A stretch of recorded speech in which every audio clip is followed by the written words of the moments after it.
Hello everyone, a very good evening and welcome to our channel Radiography Point. So, I hope आप सब अच्छे होंगे. You all are doing well. तो हम आज से स्टार्ट करने जा रहे हैं इस चैनल के ऊपर एक नई सीरीज जिसका नाम है क्विक रिवीजन सीरीज. नाउ इस सीरीज के अंदर हम क्या करने वाले हैं? So as the name suggest, इस सीरीज के अंदर हम कुछ ऐसे क्वेश्चंस को प्रैक्टिस करेंगे जो एग्जाम्स में बहुत ज़्यादा पूछे जाते हैं. आई मीन टू से कि एग्जाम्स के अंदर उन क्वेश्चंस का एंड कॉन्सेप्ट्स का रेशियो हमेशा ही इंक्लूड होता है एंड कुछ ऐसे क्वेश्चंस जो एग्जाम के अंदर आने ही हैं. ठीक है, तो अगर आपका कोई भी ऐसा एग्जाम है जो अभी लाइंड अप है या आने वाला है या फ्यूचर में कभी भी होगा, जिससे 10-15 दिन पहले या 20 दिन पहले आप एक क्विक रिवीजन करना चाहते हैं या अपने कॉन्सेप्ट्स को ब्रश अप करना चाहते हैं, या कुछ स्टूडेंट्स होते हैं जिनका ऐसे होता है कि हमें सिर्फ ऐसे क्वेश्चंस लास्ट टाइम पे प्रैक्टिस करने हैं जो बहुत ही इम्पॉर्टेंट हो और जिनकी वेटेज एग्जाम्स में रहती हो, या फिर जो हमारी रैंक को बूस्ट कर दे. तो इसी वजह से मैंने इन एमसीक्यूज का नाम दिया है रैंक बूस्टर एमसीक्यूज. सो ये हम आज से यहाँ पर इसी चैनल पे रोज प्रैक्टिस करेंगे. और ये वीडियोस को मैंने रिकॉर्डेड फॉर्मेट में रखा है, लाइव नहीं. रिकॉर्डेड इसीलिए क्योंकि ये क्विक रिवीजन सीरीज है एंड इसमें आप कुछ ऐसे बेसिक से या जीरो से नहीं सीख रहे हो. इसमें जस्ट आप अपने कॉन्सेप्ट्स को एग्जाम से पहले बहुत शॉर्ट टाइम में रिवीजन कर रहे हो, ब्रश अप कर रहे हो. तो बेसिकली ये जितना रिकॉर्डेड फॉर्म में रहेगा उतना ही अच्छा रहेगा, ताकि बिना किसी टाइम को वेस्ट किए हम सिर्फ अपने कॉन्सेप्ट्स पर फोकस कर सकें. ठीक है, तो स्टार्ट करते हैं इस सीरीज को. एंड ये क्लास आपको इसी चैनल पे डेली शाम को एक नया वीडियो रिकॉर्डेड फॉर्मेट में अपडेट मिलेगा. ठीक है, तो आप इससे अपनी प्रैक्टिस करते रहिएगा एंड जो भी किसी स्टूडेंट का एग्जाम अभी लाइंड अप है तो वो इससे अपना रिवीजन कर सकते हैं. ठीक है, वो कुछ ऐसे क्वेश्चंस को प्रैक्टिस कर सकते हैं जो आपको एग्जाम में देखने को जरूर मिलेंगे. ठीक है, वन मोर थिंग, हम एक ही क्वेश्चन के अंदर एज यूजुअल जैसे हम हमेशा से करते हैं मल्टीपल कॉन्सेप्ट्स को उससे रिलेटेड प्रैक्टिस करेंगे ताकि हमारा एक ही क्वेश्चन 4 से 5 एमसीक्यूज कवर कर ले. ठीक है, तो चलिए अब स्टार्ट करते हैं क्लास को.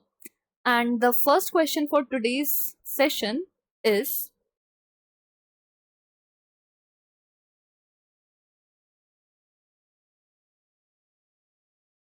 This. So first question for today's class is this. Question आपसे कहता है, in spiral CT pitch of 1 leads to. Spiral CT में पिच अगर 1 होती है तो वो आपको क्या बताती है?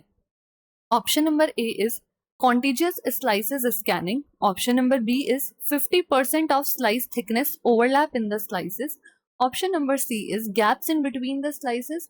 And option number D is more patient radiation dose in comparison with pitch 2.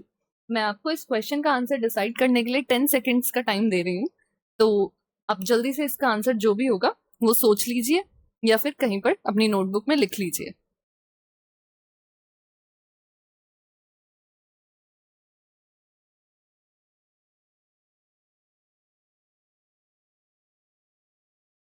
Okay, so time is up. And the correct answer for this question is option number A, that is contagious slice. ठीक है, तो इस question का correct answer है contagious slice scan. ठीक है, तो जिस स्टूडेंट ने भी ये आंसर किया है उनका आंसर बिल्कुल ठीक है. नाउ ये क्वेश्चन का आंसर कॉन्टेजियस स्लाइसेस स्कैनिंग क्यों है और ये क्या होता है, स्लाइस ओवरलैप क्या होती है, गैप क्या होता है, पिच 1 क्या होती है, पिच 2 क्या होती है, ये सब जानने के लिए आपको जानना पड़ेगा सबसे पहले कि पिच क्या होती है. एंड ये जो हमारा पिच का कॉन्सेप्ट है ये बेसिकली इंट्रोड्यूस किया गया था इन स्पाइरल और हेलिकल सीटी.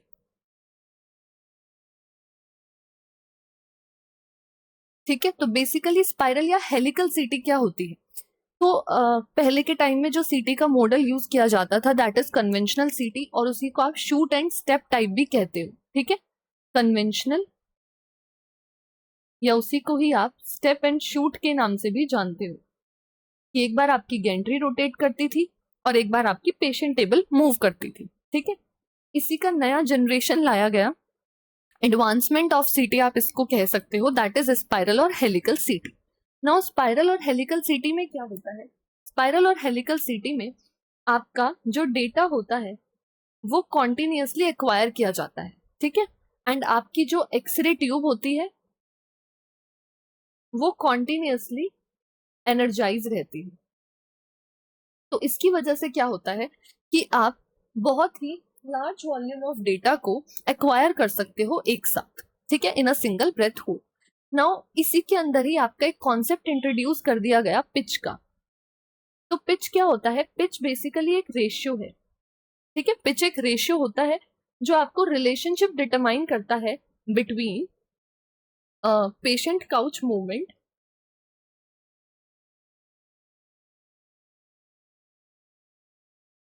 पर 360 degree divided by X-ray beam width,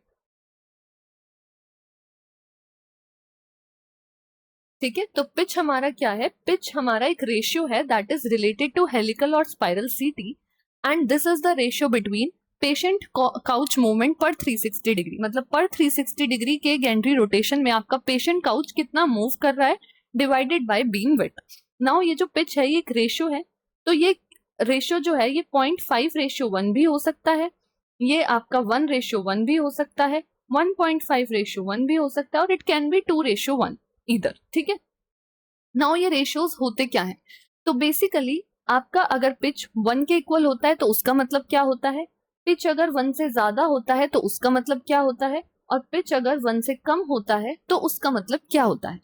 अगर आपका पिच 1 के इक्वल है तो उसका मतलब होता है कॉन्टेजियस स्लाइसेस स्कैनिंग, कि कंटिन्यूअसली आपकी स्लाइसेस स्कैन होती रहेंगी without any overlap between the slices और without any gap between the slices. ना तो स्लाइसेस के बीच में कोई गैप आएगा, ना ही स्लाइसेस के बीच में कोई ओवरलैपिंग होगी, ठीक है। अगर आपकी पिच 1 से ज्यादा है यानी कि हायर पिच है, तो इसका मतलब होता है extended imaging. Extended imaging. Now extended imaging क्या होती है? एक्सटेंडेड इमेजिंग का मतलब होता है कि आपकी पिच के बीच में गैप आएगा और आपकी जो पेशेंट डोज है वो भी कैसी होगी, वहां पर कम होगी, ठीक है। तो ये भी एक तरीका होता है सीटी के अंदर पेशेंट डोज को कम करने का कि हम हायर पिच का यूज कर सकते हैं। तो ये भी आप ध्यान रखिएगा, ये क्वेश्चन बहुत ज्यादा पेपर में पूछा जाता है कि पिच और डोज के बीच का क्या रिलेशन होता है। तो पिच जो होती है वो डोज के इनवर्सली प्रोपोर्शनल होती है। कौन सी डोज? पेशेंट डोज, ठीक है। तो पिच जितनी ज्यादा होगी पेशेंट डोज उतनी कम होगी, और पेशेंट डोज तो हमें हमेशा कम ही रखनी होती है, तो पेशेंट डोज रिडक्शन के लिए हायर पिच इज एडवाइजेबल, ठीक है। नाउ जो हमारी स्पाइरल सीटी होती है ये इसका एक एडवांटेज होता है कि ये हमें हायर पिच का अलाउ करती है, ये हमें हायर पिच का एडवांटेज देती है, जिससे आप क्या कर सकते हो, मोर वॉल्यूम ऑफ डेटा को स्कैन कर सकते हो इन सिंगल ब्रेथ होल्ड। तो पेशेंट को डोज कम जाती है और आप ज्यादा वॉल्यूम ऑफ डेटा को एक सिंगल ब्रेथ होल्ड स्कैन में एक्वायर कर सकते हो ड्यू टू हायर पिच, ठीक है, इन स्पाइरल या हेलिकल सीटी। नाउ अगर पिच 1 से कम होगी तो वहां पे आपका ओवरलैप हो जाएगा और पेशेंट डोज जो है वो बढ़ जाएगी। सो ये सारे आपके कॉन्सेप्ट्स थे जो पिच से रिलेटेड पेपर में पूछे जा सकते हैं। सबसे पहले तो आपसे पूछा जा सकता है कि जो पिच होती है वो होती क्या है ना। तो एक ये रेशियो होता है जो आपको डिटरमाइन करता है the relationship between patient couch movement पर 360 degree rotation divided by X-ray beam width. Next आपसे पूछा जा सकता है कि अगर पिच 1 के इक्वल होती है तो इसका मतलब क्या होता है, contiguous slices scanning.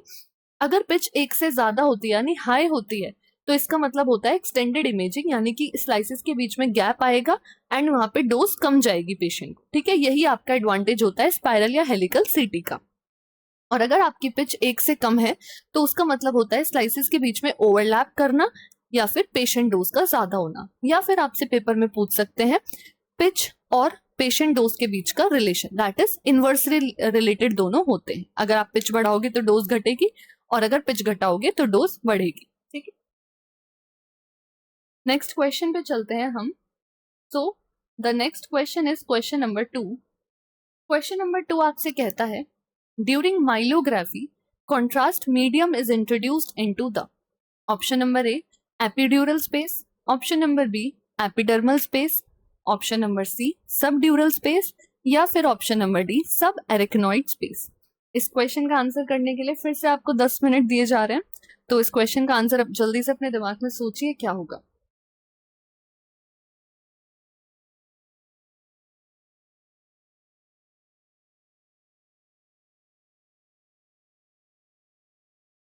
Okay, time up. सो ये क्वेश्चन आपसे कहता है कि माइलोग्राफी के दौरान कॉन्ट्रास्ट मीडियम को या कॉन्ट्रास्ट को कहां पर इंजेक्ट या इंट्रोड्यूस किया जाता है। ठीक है, तो बेसिकली सबसे पहले तो माइलोग्राफी क्या होता है। माइलोग्राफी आपका एक डायग्नोस्टिक प्रोसीजर है और डायग्नोस्टिक स्कैन है। ठीक है, जिसमें हम क्या करते हैं, हम इसमें basically detailed view of spinal cord को देखते हैं।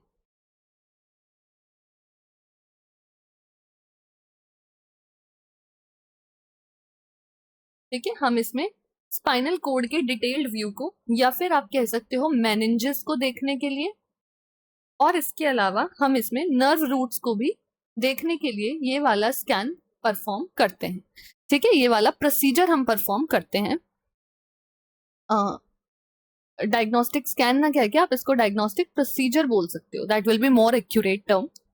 ठीक है, तो इसमें आप डिटेल्ड व्यू देखते हो स्पाइनल कॉर्ड पैथोलॉजी, मेनिंजेस से रिलेटेड पैथोलॉजी या फिर नर्व रूट से रिलेटेड। तो इसमें आप कंप्रेशन, ठीक है, नर्व कंप्रेशन देख सकते हो। इसमें आप मोस्ट प्रोबेबली और इसको क्या आइडेंटिफाई करने के लिए यूज कर सकते हैं, स्पाइनल कोड के इश्यूज जैसे हर्निएटेड डिस्क, ये सब इश्यूज परफॉर्म देखने के लिए, डायग्नोस करने के लिए हम इस प्रोसीजर को परफॉर्म करते हैं। इसमें हम कॉन्ट्रास्ट को इंजेक्ट करते हैं कहां पर, सब एरिकनॉइड स्पेस में। ठीक है, तो correct answer for this question will be option number D, that is सब एरिकनॉइड स्पेस। हम क्या करते हैं इसमें, लंबर पंक्चर के थ्रू, ये भी इससे रिलेटेड एक बहुत इंपॉर्टेंट क्वेश्चन है जो मोस्टली हर एग्जाम में आता ही है कि माइलोग्राफी में हम लंबर पंक्चर करते हैं। ठीक है, lumbar puncture is related to which procedure, myelography. Now lumbar puncture को कई बार स्पाइनल टैप के नाम से भी आपको कहीं पे लिखा हुआ मिल सकता है। स्पाइनल टैप लंबर पंक्चर का दूसरा नाम है। इसकी साइट आपसे पूछी जाती है कि लंबर पंक्चर जो कॉन्ट्रास्ट देने के लिए आप लंबर पंक्चर करोगे तो उसकी साइट क्या होती है। तो बेसिकली इसकी मोस्ट कॉमन साइट रखी जाती है L4 से L3 L4 के बीच में। ठीक है, L3 L4 इसकी मोस्ट कॉमन साइट होती है। वाई, बिकॉज जो हमारी स्पाइनल कोड होती है वो जनरली L1 L2 पर एंड हो जाती है, ताकि हम स्पाइनल कोड को पंक्चर ना कर दें। स्पाइनल कोड को प्रोटेक्ट करने के लिए एक सेफर साइड पर हम लेकर चलते हैं लंबर पंक्चर की साइट L3 L4 तक। ठीक है, कई पेशेंट्स में ये लोअर बॉर्डर ऑफ L2 तक आ जाती है, तो इस वजह से सेफली आप लंबर पंक्चर की साइट लेकर चलते हो L3 L4। तो सब एरेक्नॉइड स्पेस क्या होता है, आपने मेनिंजियल लेयर्स पढ़ी होंगी एनाटॉमी में, ब्रेन की या स्पाइनल कोड को जो कवर करती हैं, मेनिंजेस जिनको हम बोलते हैं। ठीक है, तो उसमें हमारी 3 लेयर्स होती हैं, ड्यूरा मैटर सबसे आउटर वाली, देन आती है एरेक्नॉइड, एंड देन आती है पाया मैटर सबसे इंटरनल वाली। ठीक है, इनर मोस्ट। तो जो आपका स्पेस होता है बिटवीन एरेक्नॉइड एंड पाया मैटर, उसको हम बोलते हैं सब एरेक्नॉइड स्पेस। इसके अंदर क्या भरा होता है, इसके अंदर आपका CSF भरा होता है, यहाँ पर आपका CSF प्रेजेंट होता है, और सब एरेक्नॉइड स्पेस में ही हम लंबर पंक्चर के थ्रू कॉन्ट्रास्ट को इंट्रोड्यूस करते हैं। ठीक है, एंड सब arachnoid space is the space between arachnoid and पाया मैटर। ठीक है, नाउ एपिड्यूरल स्पेस क्या होता है, देखो एपी वर्ड का मतलब होता है आउटर, बाहर की तरफ, सब एरेक्नॉइड का मतलब होता है अंडर। ठीक है, तो एरेक्नॉइड स्पेस के नीचे जो है दैट इज सब एरेक्नॉइड स्पेस, और ड्यूरा मैटर के ऊपर जो स्पेस होगा दैट इज एपिड्यूरल स्पेस। ठीक है, तो एपिड्यूरल स्पेस होगा just outside the dura mater, dura mater के जस्ट आउटसाइड वाला जो स्पेस होगा that is epidural space. Epidural का स्पेस का हम यूज करते हैं रीजनल एनेस्थीसिया देने के लिए जनरली। ठीक है, जैसे ड्यूरिंग चाइल्ड बर्थ जब आप पेन को कंट्रोल करने के लिए एपिड्यूरल्स देते हो, तो वहां पर आप उसको एपिड्यूरल स्पेस में देते हो। एपिडर्मल, एपिडर्मल का मतलब है कोई भी चीज जो स्किन से रिलेटेड हो, स्किन कवरिंग से रिलेटेड हो। ठीक है, या आउटर स्किन से रिलेटेड, स्किन एपिडर्मिस फॉर्मेशन से रिलेटेड, वहां पर आप एपिडर्मल का यूज कर सकते हो। सब ड्यूरल क्या होता है, नाउ ड्यूरा के नीचे, तो ड्यूरा और एरेक्नॉइड के बीच का जो स्पेस होता है दैट इज सब ड्यूरल स्पेस। ड्यूरा और एरेक्नॉइड के बीच का जो स्पेस होगा उसको हम सब ड्यूरल स्पेस कहेंगे। ये बेसिकली एक ओपन स्पेस होता है यू कैन से, और कभी भी कोई पैथोलॉजी और ट्रॉमा होता है तो इसमें फ्लूइड या ब्लड फिल हो जाता है। ठीक है, तो इस क्वेश्चन का करेक्ट आंसर होगा सब एरेक्नॉइड स्पेस। नेक्स्ट क्वेश्चन पे चलते हैं। नेक्स्ट क्वेश्चन आपसे कहता है, question number 3, in mammography breast is compressed to. जब आप मैमोग्राफी का प्रोसीजर करते हैं, मैमोग्राफी का प्रोसीजर बेसिकली क्या होता है, ये एक सॉफ्ट टिश्यू इमेजिंग का छोटा सा एग्जाम्पल है मैमोग्राफी। ठीक है, सॉफ्ट टिश्यू इमेजिंग हमारा एक पूरा काइंड ऑफ इमेजिंग होती है, टाइप ऑफ इमेजिंग होती है। उसके अंदर आप एक छोटा सा टॉपिक पढ़ते हो मैमोग्राफी का, यानी ब्रेस्ट इमेजिंग भी जिसको आप कह सकते हो।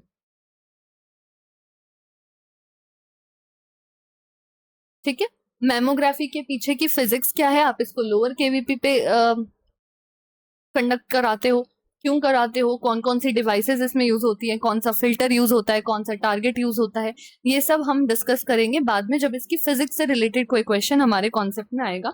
मैमोग्राफी एक छोटा सा और एक इंपॉर्टेंट टॉपिक है जिसकी फिजिक्स से रिलेटेड क्वेश्चंस आपसे एग्जाम में पूछे जाते हैं, जिसमें कंप्रेशन से रिलेटेड ये बहुत ही इंपॉर्टेंट क्वेश्चन है जो आपके मोस्टली किसी भी एग्जाम में आपको देखने को मिलेगा। ठीक है, तो इस क्वेश्चन में आपसे यही पूछा गया है कि मैमोग्राफी में ब्रेस्ट को क्यों कंप्रेस किया जाता है।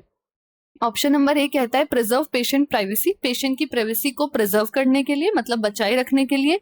ऑप्शन नंबर बी कहता है इम्प्रूव द इमेज क्वालिटी, ताकि हमारी इमेज क्वालिटी अच्छी हो इसीलिए हम उसको कंप्रेस करते हैं। ऑप्शन नंबर सी कहता है इंक्रीज द एमएएस, ताकि हम एमएएस ट्यूब करंट को बढ़ा सके इसीलिए हम ऐसा करते हैं।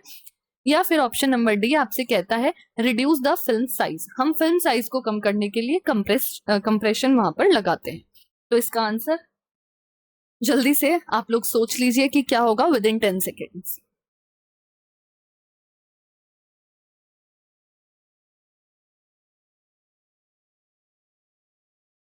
ओके, सो इस क्वेश्चन का करेक्ट आंसर जिन भी लोगों ने ऑप्शन नंबर बी इसका आंसर डिसाइड किया है उनका आंसर बिल्कुल ठीक है।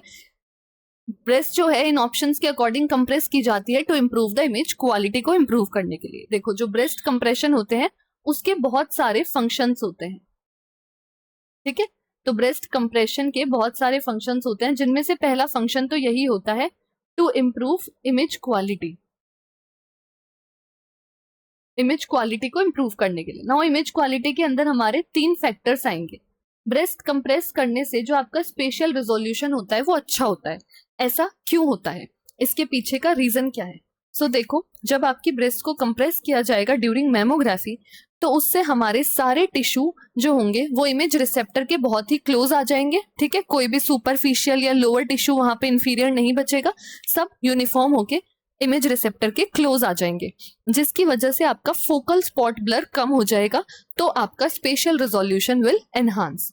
ठीक है, नेक्स्ट आता है इसमें कि इमेज क्वालिटी में कंप्रेशन की वजह से कॉन्ट्रास्ट रिजोल्यूशन भी अच्छा होता है। सीआर मैंने शॉर्ट फॉर्म लिखी है कॉन्ट्रास्ट रिजोल्यूशन के लिए। ठीक है, तो कॉन्ट्रास्ट रिजोल्यूशन क्यों अच्छा होता है, इसका क्या रीजन है।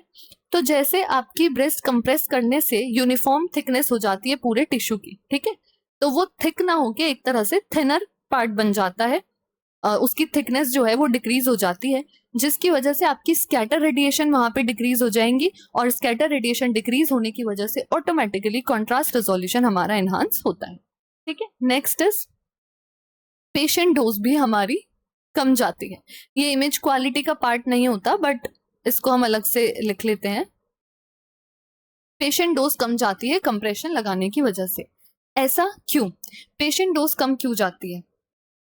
सो बेसिकली क्या होगा कि जो यूनिफॉर्म थिकनेस आपकी हो जाएगी कंप्रेशन लगाने से, जो चेस्ट वॉल के पास का टिश्यू होता है वो अंडर एक्सपोज रह जाता था पहले, और जो निपल एरिया के पास का टिश्यू होता है वो ओवर एक्सपोज हो जाता था, तो इससे नॉन यूनिफॉर्म आपको पेशेंट डोज जो है वो जाती है। तो कंप्रेशन की वजह से क्या होगा कि जो हमारा टिश्यू है वो यूनिफॉर्मली स्प्रेड होगा, यूनिफॉर्म थिकनेस होगी, जिससे आपकी पेशेंट डोज यूनिफॉर्मली डिस्ट्रीब्यूट होगी and overall patient dose will decrease. ठीक है, नेक्स्ट मोशन ब्लर कम होता है, इमेज अच्छी होगी, आपका जो ब्रेस्ट होगा वो इमोबिलाइज हो जाएगा, स्टेबलाइज हो जाएगा, मूव नहीं करेगा, तो वहां पे मोशन ब्लर हमारा ऑटोमेटिकली कम हो जाएगा। Next super imposition of tissue भी कम होगा।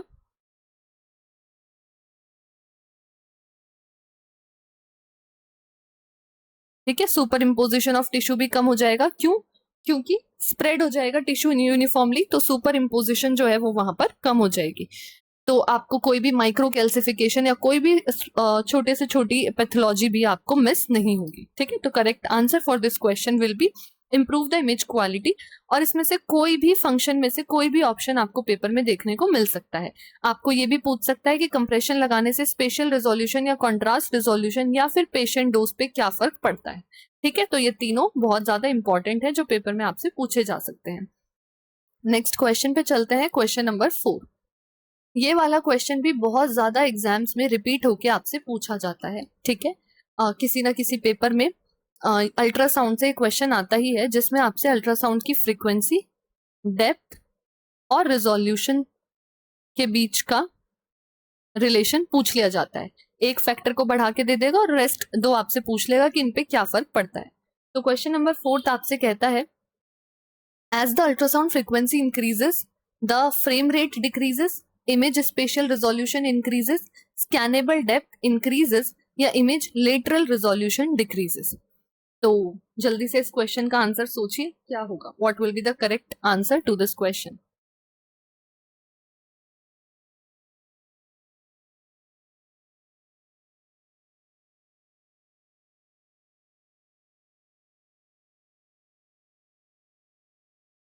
ओके, सो बेसिकली हम देखते हैं क्या होता है। देखिए, जैसे इसने बोला फ्रीक्वेंसी बढ़ाते हैं, है ना।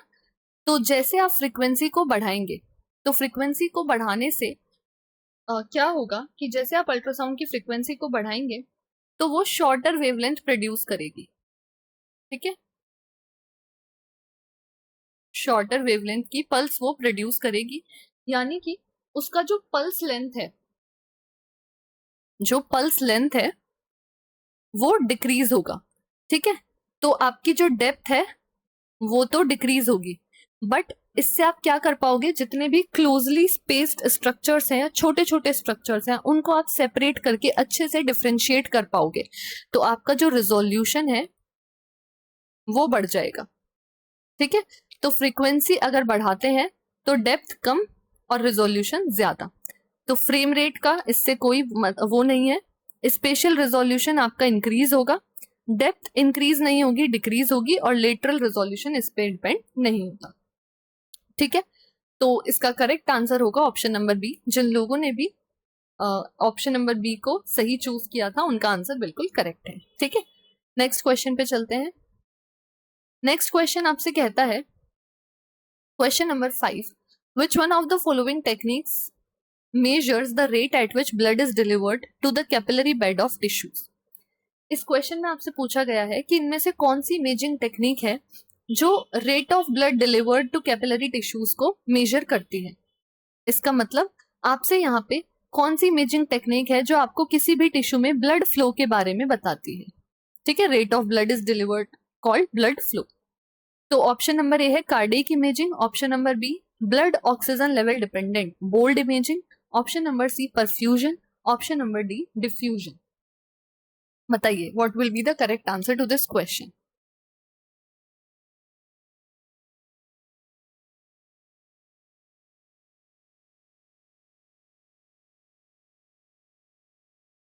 ओके, सो जो लोग भी इसका option number C perfusion answer decide कर रहे हैं उनका आंसर बिल्कुल ठीक है। बेसिकली परफ्यूजन इमेजिंग जो होती है ये एक एमआरआई की टेक्निक होती है, एडवांस टेक्निक, जो आपका टिश्यूज में ब्लड फ्लो को हमें बताती है। ठीक है, टिश्यूज में ब्लड फ्लो को आपको बताएगी परफ्यूजन इमेजिंग। कार्डियक इमेजिंग का मतलब होता है हार्ट का स्कैन करना। बोल्ड इमेजिंग जो होती है ये हमारा टेक्निक है जो यूज की जाती है एफएमआरआई में। What is fMRI? Functional MRI. जो लोग मुझसे पहले भी पढ़ चुके हैं उन्हें पता होगा फंक्शनल एमआरआई क्या होती है, हमने डिस्कस किया हुआ है अपने लेक्चर्स में पहले भी। ठीक है, तो फंक्शनल एमआरआई क्या होती है, इसमें आप ब्रेन की एक्टिविटी को बेसिकली डिटरमाइन करते हो। क्या डिटरमाइन करके?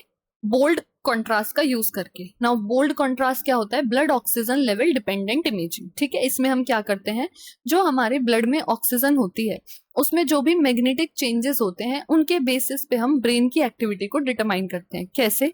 जैसे आपका जो ब्लड में एक्टिव सेल्स होंगे किसी भी फंक्शन के लिए, उसमें ऑक्सीजन ज्यादा होगा, तो ऑक्सीजनेटेड हीमोग्लोबिन वहां पर ज्यादा होंगे और डीऑक्सीजनेटेड हीमोग्लोबिन कम होंगे। तो वो आपको एमआरआई के इमेज में T2 वेटेड इमेज पे ब्राइट सिग्नल देगा। इस तरह से हम इसमें फंक्शनल एमआरआई में ब्रेन की एक्टिविटीज को डिटरमाइन करते हैं, ठीक है। और डिफ्यूजन इमेजिंग क्या होती है? Diffusion imaging is the most sensitive technique to determine active stroke. Active stroke के लिए ये हमें सबसे ज्यादा मोस्ट सेंसिटिव टेक्निक है एक्टिव स्ट्रोक के बारे में बताने के लिए, और अर्ली स्ट्रोक को आइडेंटिफाई करने के लिए एक मेथड है हमारा, ठीक है। ये काम करता है बेसिकली रिस्ट्रिक्टेड डिफ्यूजन। आपने पढ़ा होगा कि क्या होता है कि जो हमारे सेल्स होते हैं, जो डैमेज सेल्स होते हैं, वो वाटर के मूवमेंट को रेजिस्ट करते हैं, जिसको हम रिस्ट्रिक्टेड डिफ्यूजन कहते हैं, है ना।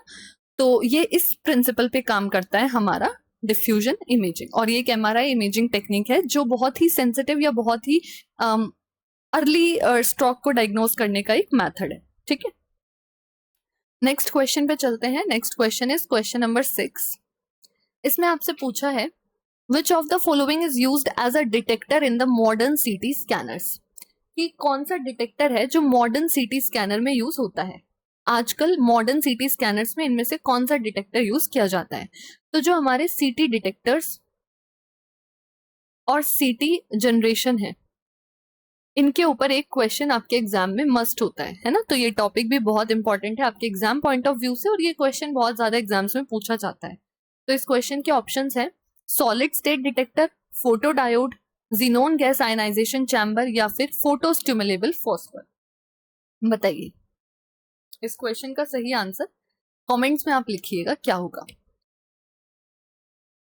तो जिन लोगों ने भी इसका आंसर ए दिया है उनका आंसर बिल्कुल ठीक है। सिटी में हमारे दो ही तरह के डिटेक्टर्स होते हैं, एक आपका solid state detectors, photo diodes जिनको आप कहते हैं, और एक आपका जीनोन गैस बेस्ड डिटेक्टर्स, ठीक है। जो आपके जीनोन गैस बेस्ड डिटेक्टर्स होते हैं ये यूज किए जाते हैं सिर्फ थर्ड जनरेशन तक, ठीक है। फोर्थ जनरेशन में ये यूज नहीं होते, फोर्थ जनरेशन में रेस्ट्रिक्टेड है, थर्ड जनरेशन तक ही सिर्फ ये यूज किए जाते हैं। इसीलिए मॉडर्न सीटी स्कैनर्स में सबसे ज्यादा जो डिटेक्टर्स यूज किए जा रहे हैं that are solid state detectors, and photo stimulable phosphor जो पीएसपी प्लेट्स होती हैं ये आपकी सीटी में नहीं यूज होती, ये आपकी सीआर इमेजिंग प्लेट्स में यूज होती है, ठीक है। नेक्स्ट क्वेश्चन पे चलते हैं, क्वेश्चन नंबर 7। क्वेश्चन नंबर 7 आपसे कहता है criteria of choosing X-ray target are.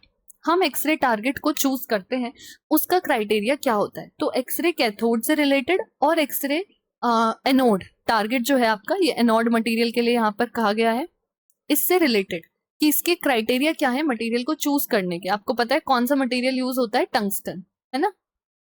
तो टंगस्टन को चूज करने के क्राइटेरिया क्या होते हैं? ये क्वेश्चन बहुत ज्यादा एग्जाम्स में पूछा जाता है, मोस्टली हर एक एग्जाम में इससे रिलेटेड एक क्वेश्चन आता ही है।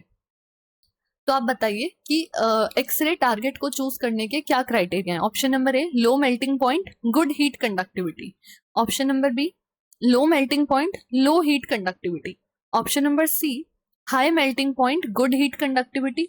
और option number D high melting point, bad heat conductivity.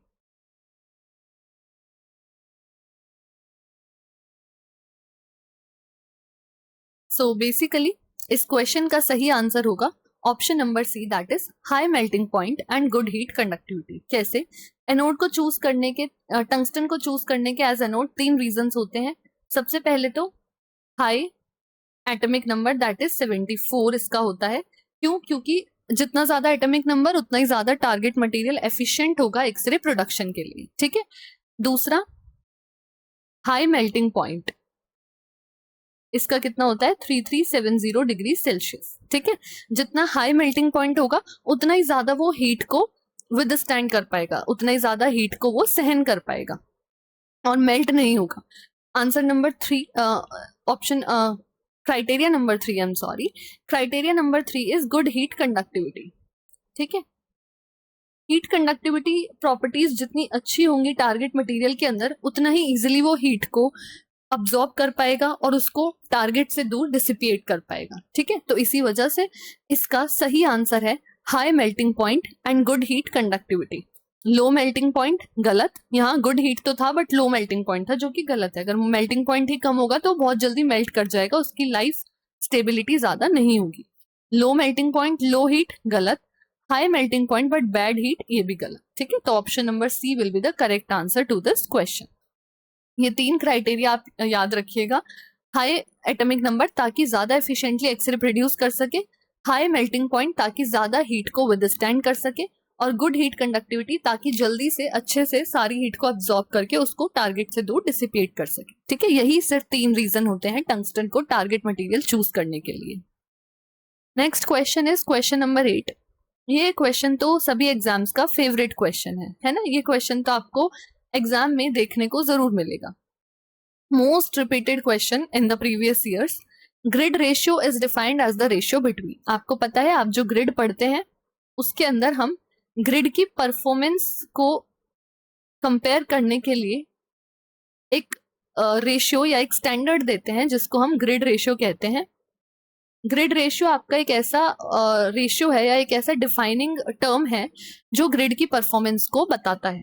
ठीक है, ग्रिड रेशियो जितना ज्यादा होता है, स्कैटर को रिमूव करने की ग्रिड की प्रॉपर्टी उतनी अच्छी होती है, और ग्रिड का फंक्शन जो होता है वो उतना ही बेटर होता है, और वहां पे कॉन्ट्रास्ट एनहांसमेंट उतना ही अच्छा होता है ना। तो ग्रिड रेशियो जितना ज्यादा उतना ही इफेक्टिव आपका ग्रिड, यानी कि स्कैटर कम और कॉन्ट्रास्ट ज्यादा। तो ग्रिड रेशियो होता क्या है, ये किस चीज का रेशियो होता है? Thickness of lead strips and the distance between successive lead strips.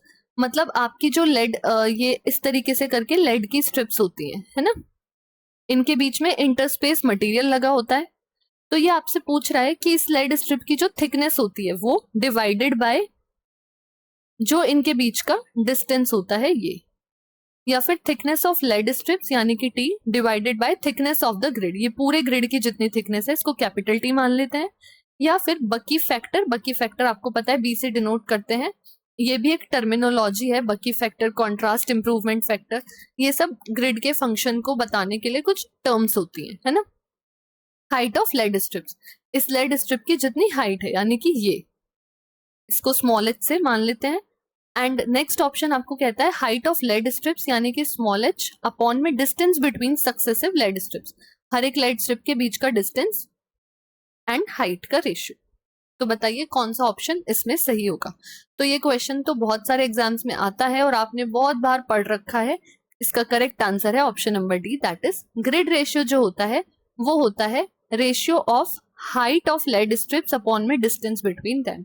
यानी कि अगर लेड स्ट्रिप्स है इस तरीके से, तो इसकी जो भी ये हाइट है हमारी h डिवाइडेड बाय इनके बीच का डिस्टेंस। ठीक है, नेक्स्ट क्वेश्चन पे चलते हैं। नेक्स्ट क्वेश्चन आपसे बोला गया है question number 9। The matrix size in DSA digital subtraction angiography is. Digital subtraction angiography DSA में मेट्रिक साइज कितना होता है? नाउ मेट्रिक साइज क्या होता है? जितनी भी हमारी डिजिटल इमेजेस होती हैं, है ना,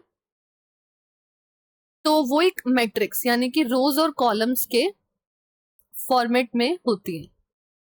इसके सबसे छोटे पार्ट को हम पिक्सल कहते हैं,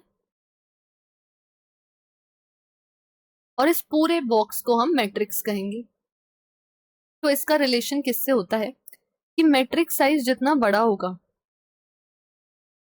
पिक्सल साइज उतना ही छोटा, और स्पेशियल रेजोल्यूशन उतना ही अच्छा होता है ना। ठीक है, तो ये फॉर्मूला या ये आपका मेथड जो है, कॉन्सेप्ट यहाँ पर यूज किया जाता है। तो डिजिटल सब्ट्रैक्शन एंजियोग्राफी में आपको वेसल्स की इमेजिंग करनी है और आपको बहुत ही अच्छा स्पेशियल रेजोल्यूशन वहां पे चाहिए, तो आपको हायर मैट्रिक साइज वहां पर लेना होता है। दैट इज DSA में जो आपका मैट्रिक साइज होगा वो कितना होगा, वो आपका 1024 इंटू 1024 होगा। ठीक है, और ये इंटू इंटू करके क्यों लिखा है? ये नंबर ऑफ रोज में पिक्सल्स, इंटू में नंबर ऑफ कॉलम्स में नंबर ऑफ पिक्सल्स होते हैं। इसको हम हटा देते हैं इधर से, 1 second, this is miss typing.